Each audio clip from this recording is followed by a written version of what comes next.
Hello everyone, Noto Addiction speaking here, and in today's video we're going to discuss man explains how he was financially destroyed by gambling. So I've come across a clip that I've seen on TikTok, and he was talking about how gambling financially destroyed him. I'm going to go on ahead and play this clip, and then we're going to come back and talk about it. I'm Chris and I'm a recovering gambling addict, and during my gambling addiction I completely financially destroyed myself.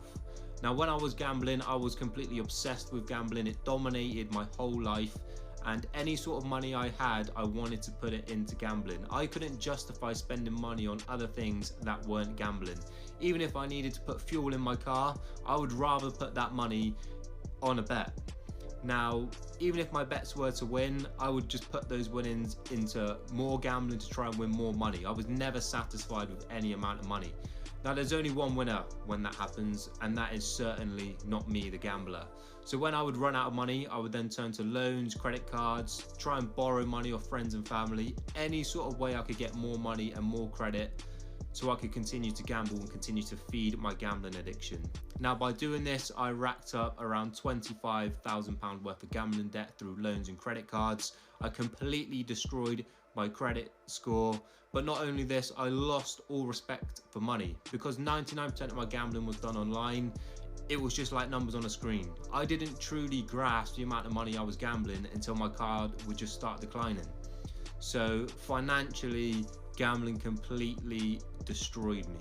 As you can see, guys, as you can clearly see, gambling takes no prisoners. It takes absolutely no prisoners. Anybody can be targeted by this. Anybody can go through this.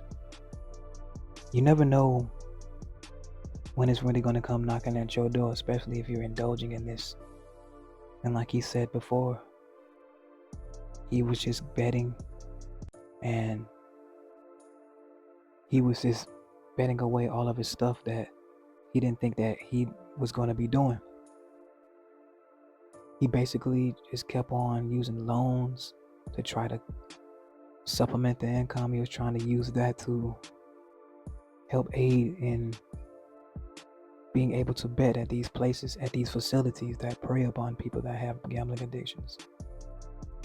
And in turn, it aided in him financially destroying his income. I wouldn't necessarily say it aided him, it really destroyed him. Financially destroyed him.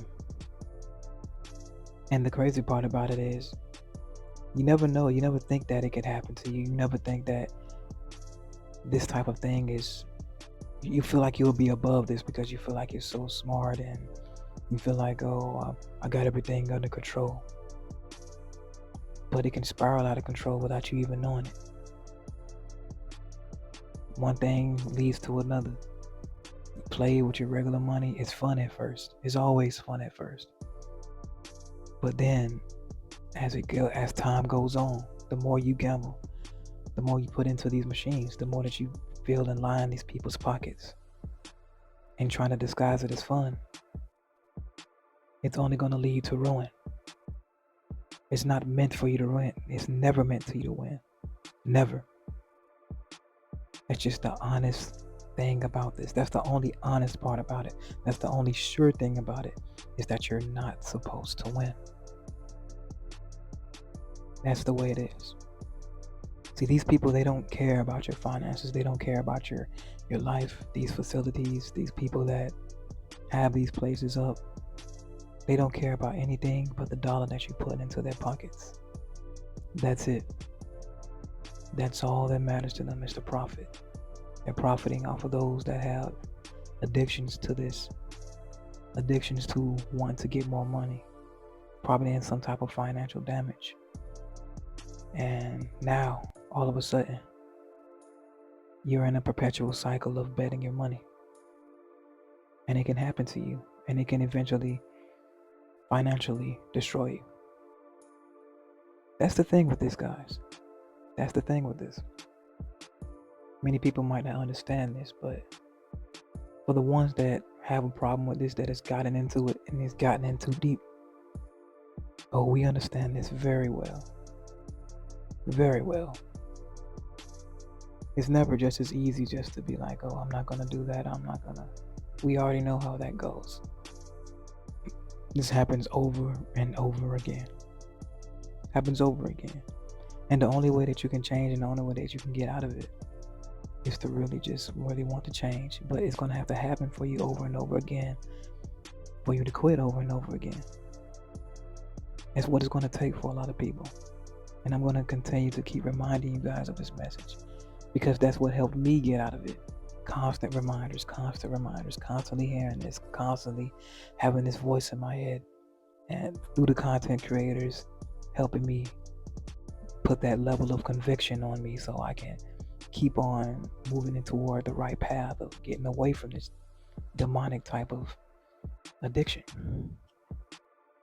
It was content like this that I'm making right now. I used to be on the other end listening to this content that was helping me. Usually after I had a big loss. Usually after I had a very, very depressing feeling after that big loss and not want to talk to anybody, separating myself from everybody, all that. That's usually how it goes. That's how it went for me. I never looked up the gambling videos until I lost my money.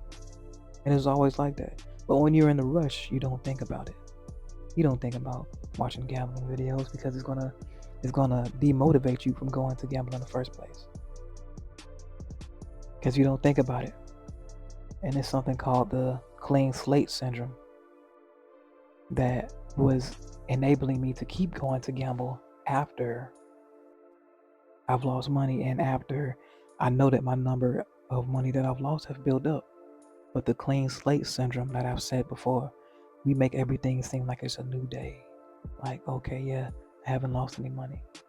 Everything I do from now on, from this day forth, is new money.